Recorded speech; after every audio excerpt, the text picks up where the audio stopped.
So I want to thank the Camden Conference for asking me to be here this morning, and I particularly want to thank Brewster Grace, who reached out to me in the summer of last year. I met Brewster in my first job in 1981 when he was involved in something called the Global Interdependence Center. So he was partially responsible for getting me into this whole global world and set of issues, and so thank you for encouraging me to be here. So I think my challenge is to take us from Maine into a global dialogue and a global conversation, which I'm sure Calestis will also build upon.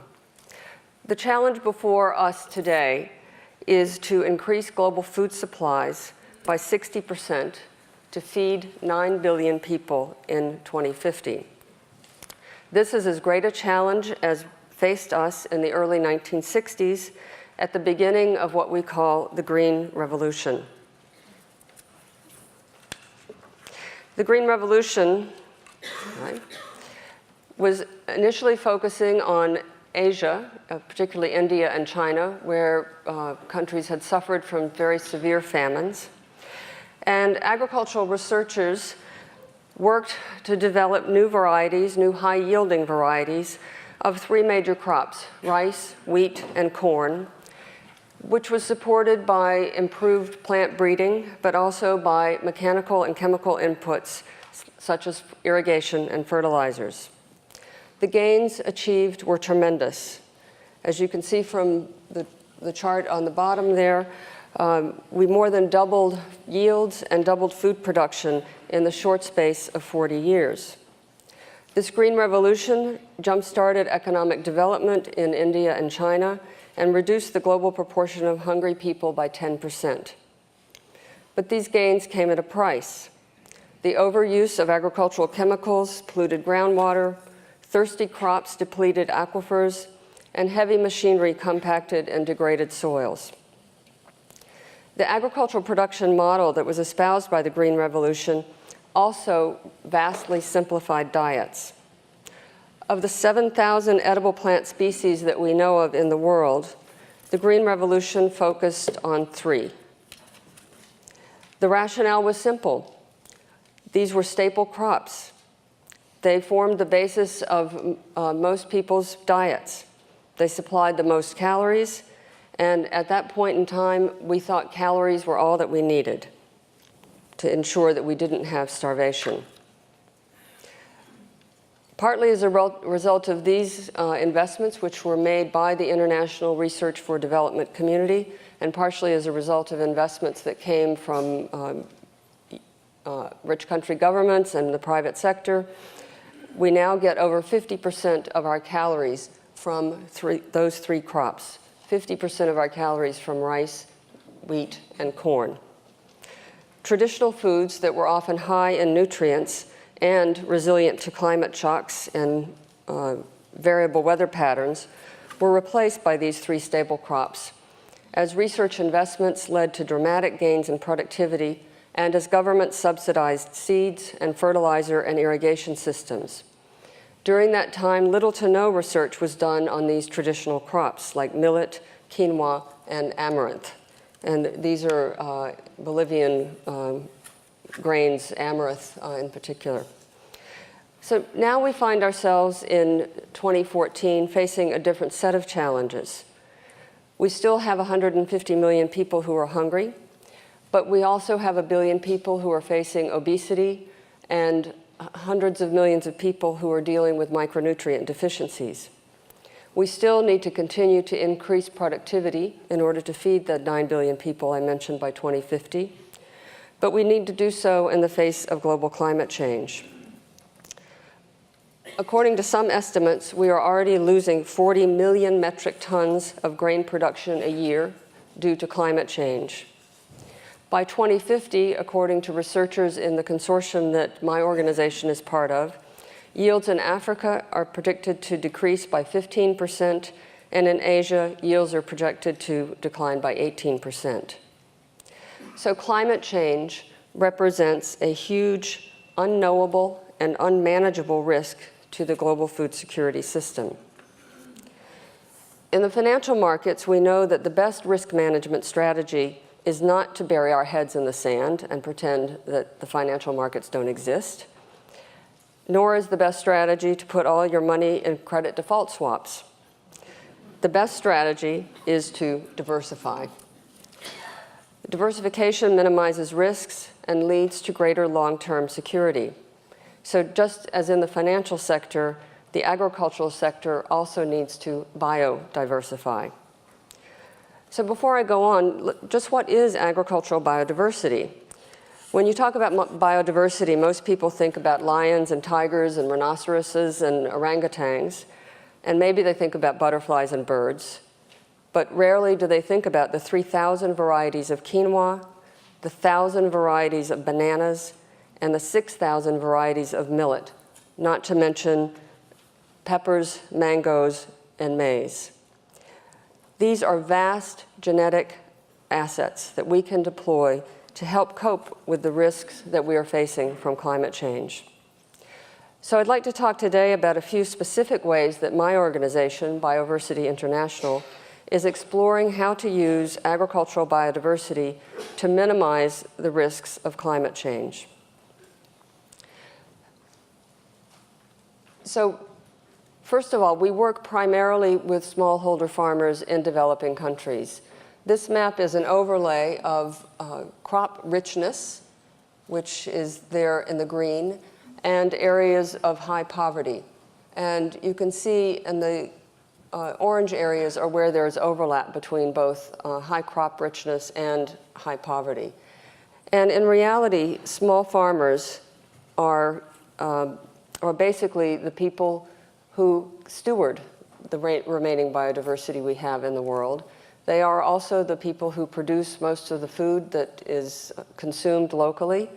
And they are the people who, if we're going to be lifted out of poverty, they need to be the ones who are growing the food and producing it and becoming more productive.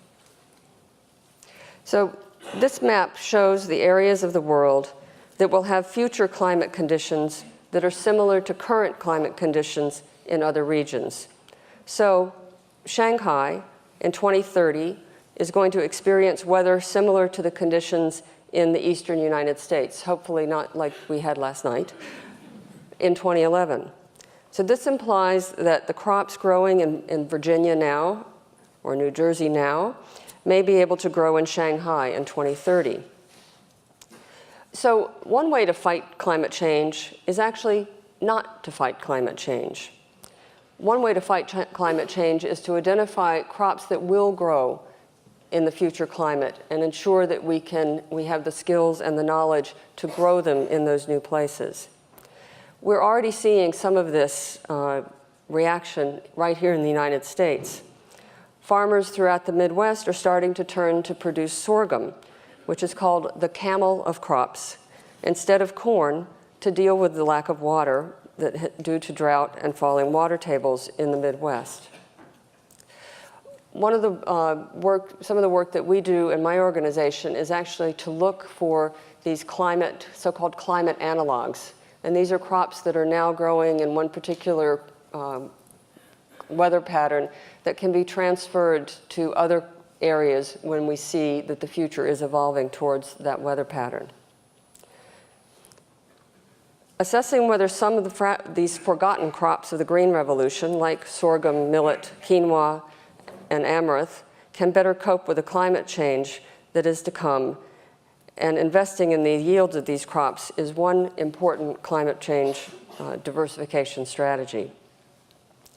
In addition to changing the weather, climate change can also affect the vulnerability of plants to pests and diseases.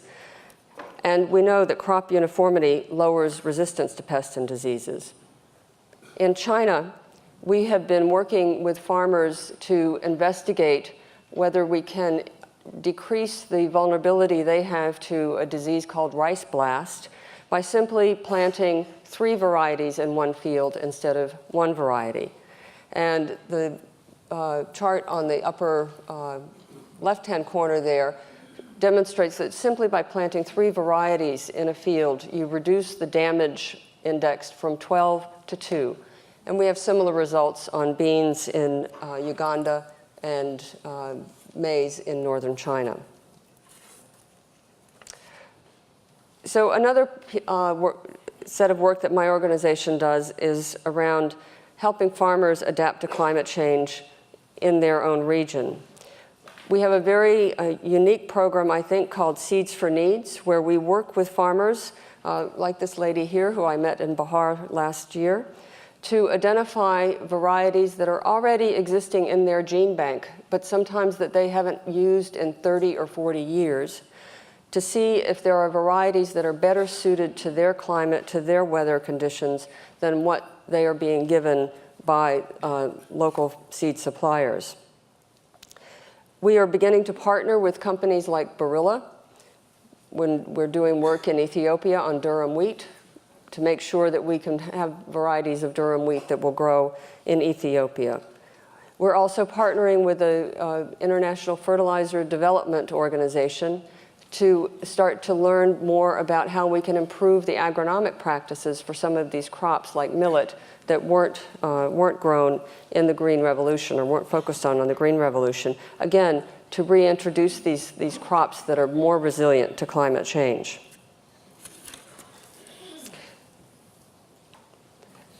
So to conclude, I want to talk about the future options that we have. Traditional breeding has been responsible for many of our yield gains to date. Further discoveries are vital. There are 7 million accessions in gene banks. These are mostly major crops, but there is also a lot of important diversity in farms and in fields. And it's going to be essential going forward that we maintain some of this diversity on farm and in the fields so that we can ensure that we have the genetic material to draw on as we go forward to meet these challenges. So what needs to be done? First of all, we need to invest research into these crops that we believe will be more resilient to climate change, more drought tolerant, more flood tolerant, have shorter or longer growing seasons. We need to conduct research into how can we best manage these plants. What kinds of fertilizer do they need? When do they need fertilizer? How can we make sure we have the right processing facilities to take these crops once the farmers have produced them? We need to build a strong evidence base, and that's what my organization is trying to do. Because without evidence that these crops will be better for farmers, they won't adopt them. So we need to build the strong evidence base and communicate that evidence out to other farmers and to policymakers around the world. We need investments by the private sector. The private sector outspends agricultural development research 11 to 1. So to think that the public sector research organizations can do this by themselves is very short-sighted, I think. And many of these private sector companies now are beginning to realize that there is a future in these so-called forgotten crops. So we need to work with the private sector to try to bring some of the knowledge back into these so-called forgotten crops. We also need a better policy framework. I mentioned at the start of my talk that when we were launching the Green Revolution, the governments of India and China really oriented their policies around supporting the production of those 3 crops. And in many cases, those kinds of policies supporting those 3 crops, rice, maize, and wheat, are continuing in terms of government support for seeds, government support for fertilizer, government purchase programs to feed hungry people. We can transform those policies to be more supportive of diversifying agricultural systems. But one of the most important things we need to do is to change our way of thinking. And I think these conferences, like the Camden Conference, is part of that process. We need to begin to think that this is not an either-or strategy, that we either have small farms that are organic farms that are rich in biodiversity, or we have large monocropped farms that are industrial agriculture.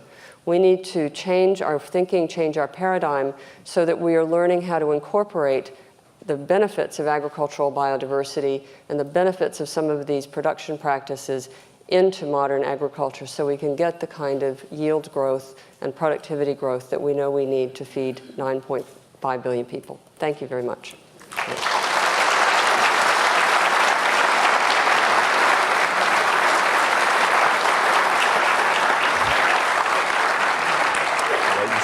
So I can see the monitor. Thanks, Anne. That was great. For those of you who weren't here last night, I'll remind you of the drill. There are people with mics, and you can raise your hand, and they will find you. There's a couple here and one up above. In addition, if you're at one of our satellite facilities listening to this, there are cards. And on those cards, you can write your questions. And through the marvels of technology, those will appear right here, and I will read them. So we can get questions to Anne that way as well. So let's see, is there we see a hand over here for camera mic 2. I wanted to ask you about the problem of patenting seeds and what that does to sort of adapting in the future if companies can patent seeds that are developed, and how we can get through that. I had another question, which is, I remember reading in 2005 a lot about nutrient value in foods, grains going down with high CO2 concentration. Is that something that we are still concerned about? Is that something that people know about? Can you repeat the second part of it? Yeah, the second part, just for clarity, was whether high CO2 concentrations are reducing the nutrient value of certain grains. Is that correct? Yeah. Okay. Yeah, with high CO2 concentrations that have been done in greenhouses, nutrients have gone down. They may have already gone down. So how does that affect the whole thing? So the question of patents is a difficult one, because I think we all know that in order for companies to invest in new technologies, whether it's in the agriculture sector or any other sector, they need to have incentives in order to do so. I think what's more important is what does that mean for the access of farmers to be able to get those seeds and to use those seeds and to be able to afford those seeds. We are spending a lot of time actually working with farmers in informal seed systems to try to improve the quality of the seeds that they are using, that they are trading among themselves. And these are not patented seeds. These are seeds that they are producing, but there's no quality control on them. So I think it's one of the things we have to really work really hard on now is, some farmers in developing countries are still using seeds that are, 200 or 300 years old technology.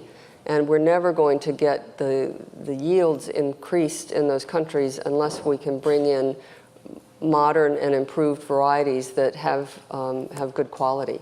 So I'm not enough of an expert, I'm sorry, to answer your question on the climate change. I will say, though, I was talking recently to the head of another one of our centers that focuses on vegetable crops. And he was telling me that as we have been breeding more and more for shelf life and more for appearances of our fruit and vegetable crops, we start losing nutrients in those crops. So I think this is something, as we're looking at the important problems of micronutrient deficiencies and, of course, health for people in general, we need to begin to think, how can we reintroduce better nutrition into some of the crops we're eating. Great. Mic 3, up above. Hi, I'm Marge Kilkelly. I work on ag policy for Senator Angus King. When you were talking about the climate analog for seeds, I'm wondering if there's similar work that's being done for pests that would allow farmers to make use of the information from previous pest infestations in other areas based on how the climate is changing?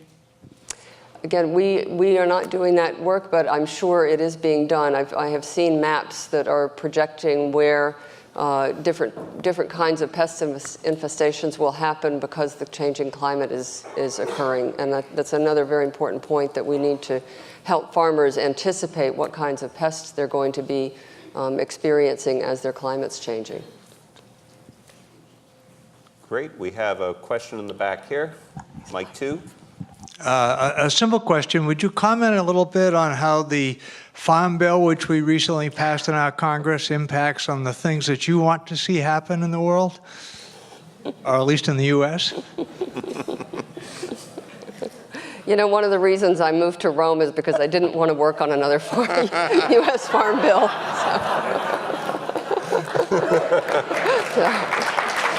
You can relate. You know, I know that they became very controversial, but one of the rationales behind the Farm Bill reform that I worked on, I think it was in '96, was to put in place these direct payments and to sort of de-link the production of commodities from the price of those commodities. And the theory was that by linking our production to price supports, government price supports, it was having a negative effect on farmers in the rest of the world. And I still believe that to be true. What went wrong, I think, was that we gave those direct payments to farmers and didn't ask for anything in return. I mean, in the European Union, they are continuing to use those kinds of direct payments, but they're asking farmers for environmental compliance. They've actually now put in place a biodiversity requirement in order for farmers to be receiving this kind of support. So unfortunately, it came to be seen that farmers were getting these direct payments sort of for free. I worry a lot about the insurance, crop insurance policies, because I think that there's a real risk that farmers could begin to plant crops that are not necessarily well suited to the particular environment they're in, because they know they're going to get a crop insurance payout if the crop fails. And I think that can lead to some really adverse consequences. We're now going to go to our satellite, one of our satellite facilities, for our next question. You focused on the supply side. What about the demand side? Cookbooks and recipes. I'm a big fan of cookbooks.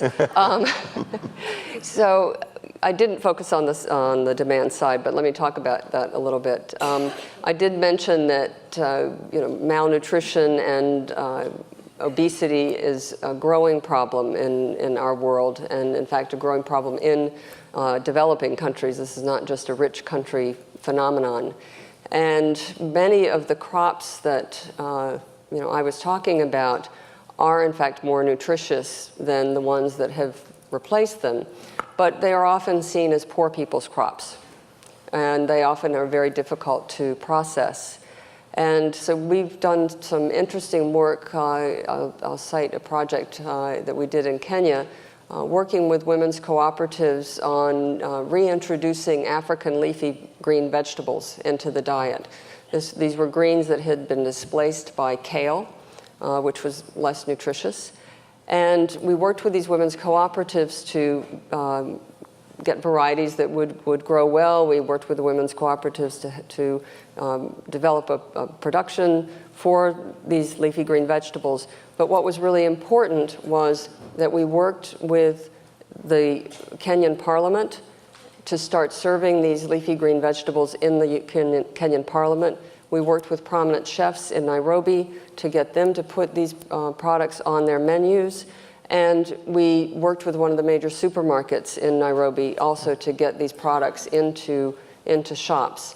And I was recently in Nairobi talking to one of my colleagues there who said she has to get up very early in the morning to make it to the markets in order to find these crops. They're in such strong demand. So it's not easy sometimes to reintroduce these foods, but look at what's happened to quinoa. I mean, how many of us would think we would be going to nice restaurants and eating quinoa, which is an Andean grain that's been consumed for thousands of years? We were part of the effort to reintroduce that crop into our diets. And again, it took working with some celebrity chefs in the Andes countries. It took working with, we didn't do this work, but others did, working with cooking magazines to demonstrate that this could be a new and interesting variety to eat. So I think there's a lot of work to do on the demand side, and one of the 3 pillars of our organization is working on nutrition. Great. Up on the balcony, mic 3. Yes, hi. Very interesting, thank you. From a New Yorker's perspective, urban perspective, everything you say seems sort of self-evident and you would think it's being implemented everywhere around the world. So I'm interested in what are some of the, per the title today, what are some of the global, macro, political factors that are relevant to your success? For example, which countries have been supportive, which haven't, and some of the reasons why? So I'm not going to say which countries have and haven't been supportive, but no, I think the biggest challenge is the continued prevalence of the mathematical calculation that higher productivity equals higher calories equals less hunger, and that therefore we need to be investing our resources into these few staple crops. And when you talk to people from foundations and donor governments, a lot of times they say, yes, we understand, but where's the big bang? Where's the payoff if we invest in these crops? And I think we need to change the parameters of that conversation, not just to talk about the yield of the individual crops in one year or the next year, but we need to talk about the yield and the productivity of the whole farming system over a period of decades. And we need to also be thinking about what is the environmental impact of the crop, what is the nutrition impact of the crop. And right now we really have that one metric on yield, and it's a very easy one for donors and foundations to focus on. So I think it's really changing that mindset. Right over here, mic 1. Thank you. Last night, Fred spoke of the fact that 70% of the small farmers are women. And so I'm curious if your organization, food production can't be in its own silo. It's got to include health and women's health, because, as well as, and that goes from everything to vaccinations to good, clean water to reproductive health. And so could you speak to how that is a part of this whole challenge? So thank you for the question. I decided to keep my remarks shorter and more focused, and so didn't talk about nutrition and didn't talk about gender. Most of the crops that we work with are crops that are traditionally grown by women. They are not now part of the sort of commercial marketplace in many cases. And so it's very important for my organization to work with women in producing these crops and improving the productivity of those crops, in large part because, one, the income then comes to those women, and unfortunately the stereotype is true that women do tend to spend the money that they receive on health care for their families and on education for their families. So it's very important, and in fact, I'm new to my organization, and I'm going to be pushing us to do even more work explicitly with gender, because I think it's so important in achieving our objectives, particularly in the area of nutrition. Great. Over here, mic 2. So the numbers went by real quickly at the beginning, and I've been trying to recall them. But what sticks in my head is that obesity was like a factor of 3 or 4 larger than malnutrition. Am I remembering those numbers wrong? So the number of hungry people is around 850 million, and the number of obese is around 1 billion. So we actually have more people who are obese in the world than are characterized as hungry, which is, and again, this is something most of us, when we think about these global challenges, we don't think about obesity as a global challenge, but it is a real growing problem. And I think Calestis can attest in Kenya, diabetes is becoming a real problem. So we need to be focusing, and I think that the development organizations like mine, which have been very focused on farmers and very focused on rural communities, need to begin recognizing that increasingly we have urbanized populations, and increasingly we have a very different kind of food challenge, the challenge of obesity and non-communicable diseases like heart disease and cancer, that is, as they say, that's where the hockey puck is going to be, and we need to be focusing on where it's going to be, not where it is now. We have another question from one of our satellite facilities. How is wildlife diversity accommodated in our focus on feeding humans? So this is another area where I think there's a lot of changes that we need in our way of thinking, and it goes back to the question that the gentleman asked up in the balcony a few minutes ago. There's one strand of thinking that says we should just increase productivity on the fewest acres we can possibly have, and then leave the rest for wild protected areas.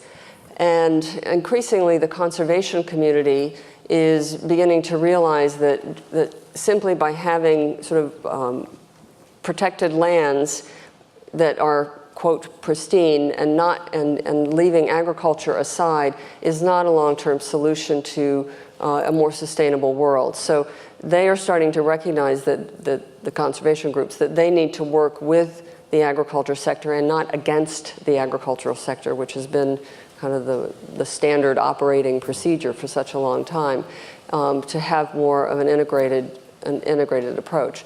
Now, that said, there are some wild species, of course, that aren't very compatible with agriculture. Elephants don't tend to be very compatible with farms, for example. But on a broad scale, I think we need to have a much more of an integrated approach as we think about how to protect our wild biodiversity and our so-called managed biodiversity. Great. Up above, mic 3. Yeah, thanks. I'm Ursa Beckford from College of the Atlantic. You briefly mentioned lifting people out of poverty, and Fred told us last night that there is enough food to feed everyone, but they're not getting fed. And so I'm wondering, when you think about poverty, do you think of sort of the calls for global economic growth that we always hear? Or when you think of sort of actually solving poverty around the world, does that make you think of more systemic changes in our globalized world? So for me, one of the most important investments we can make to feed people is investing in the agriculture sector in the countries where people are hungry. Clearly, we could produce enough food in the United States and Brazil and Argentina and a couple of other countries to feed the population if we could only get it to the right places. But that really isn't the problem. The problem is that the people who are hungry generally don't have enough money to buy food. And what we know is that agriculture is one of the most efficient sectors at delivering economic growth to the poorest people. And so I think in my paradigm, working with smallholder farmers to improve their productivity and, of course, to develop the kinds of small businesses that support the farming sector, the processing sector, is the way that we need to go. Great. Mic 1, right here. You touched on it briefly in the question on the wildlife, but with regard to biodiversity, what is your organization doing to help protect places like in Brazil, the rainforest, from loss of the biodiversity of the wild plants with regard to farming and the loss of much of the territory that's been done? Well, it's a big world, and we leave that to other organizations like World Wildlife Fund that is doing a great job in working on Brazilian rainforest issues. We are trying to really focus on how we can use crop biodiversity and tree biodiversity to help improve agricultural systems. And over here, mic 2. What's the status and contribution now of the UN crop research institutes like ICRISAT in Hyderabad and in the Philippines and Mexico? So we are part of that group. I didn't go into too much detail about my organization in the talk, but we are one of the centers that is connected to CIMMYT, the Wheat and Maize Research Institute, IRRI, the Rice Institute, ICRISAT, et cetera. The funding for all of those 15 centers topped $1 billion this past year. It's been a doubling of funds over the past 8 or 9 years, and really spurred on by the 2008 food price crisis, which sort of reawakened an awareness in the donor community about the need to produce more food. So in terms of the funding for the research enterprise, it's moving in the right direction. We could always have more, but it's moving in the right direction. We have time for just one last question. We're going to go up on the balcony to mic 3. I'm Davies Allen from Westport Island.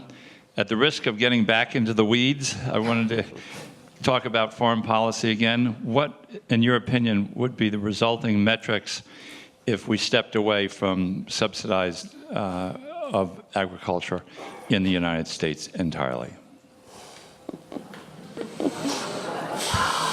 We'll just reset the clock for an hour and go from there. You know, it's hard to identify a single country in the world, well, maybe there's one country in the world that doesn't provide some degree of support to its farmers. So I think to me, it's not a matter of whether you support or not support. It's a matter of how and what. When I was working on one of the other many farm bills we worked on, you look at the food pyramid and the guidance that we get from our government about what we should eat, and you look at where the money is going, and it's a complete inverted pyramid.